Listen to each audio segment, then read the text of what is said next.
Le mois de mars est placé sous le signe de l'eau à la bouilloire de Markolsheim.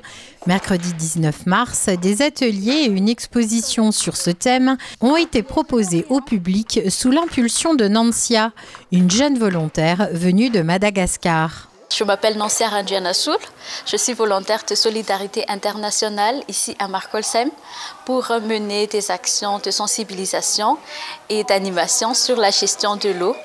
C'est dans le cadre d'un partenariat, d'une coopération décentralisée entre Markolsheim et une intercommunalité à Madagascar qui s'appelle OPCI Vulamena, à Maïvatanan.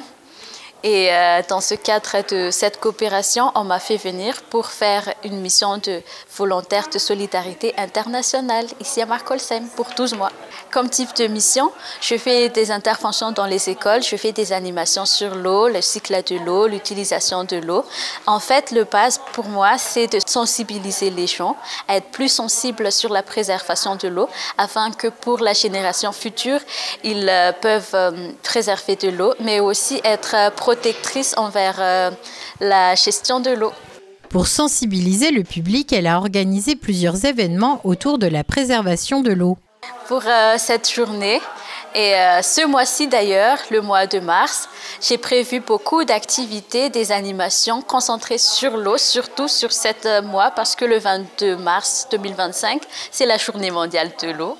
Du coup, en cette thématique-là, je me suis proposée de faire plus d'animations sur 7 mois, y compris l'exposition des photographiques de Madagascar, qui s'intitule L'eau, l'enjeu universel, qui montre des photos sur la situation en eau à Madagascar, sur 4 thèmes, l'eau et la nature, l'eau, l'interaction humaine et la culture avec, l'eau, aspect technique et le changement climatique lié à l'eau. Chacun peut agir au quotidien pour préserver cette ressource essentielle.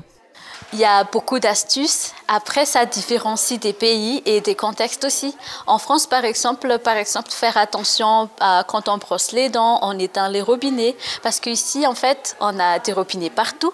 Et même quand on lave les mains, on ne se rend pas compte. Mais des fois, on laisse le robinet couler en attendant qu'on se savonne. Ça, par exemple, c'est des petits gestes qu'on peut améliorer tous les jours et faire attention pour les générations futures. Il y a aussi le prendre à la douche, ne pas le prendre très longtemps. Par exemple, pendant qu'on se savonne, on éteint le pommeau de l'eau. Et aussi, avant que l'eau devienne chaude, par exemple, quand on prend la douche, on le récupère dans une vase ou dans un récipient où on peut encore le réutiliser après pour arroser les plantes ou aussi pour le jardin ou pour autre chose. C'est des petites astuces comme ça qu'on génère et qu'on se partage avec mes animations, avec les sensibilisations. Après, j'apprends aussi, puisque c'est la première fois que je viens en France. L'exposition L'eau, un enjeu universel est visible à la bouilloire jusqu'au 22 mars. Quant à Nancia, elle animera une conférence le 30 mars sur Madagascar, les cultures, us et coutumes.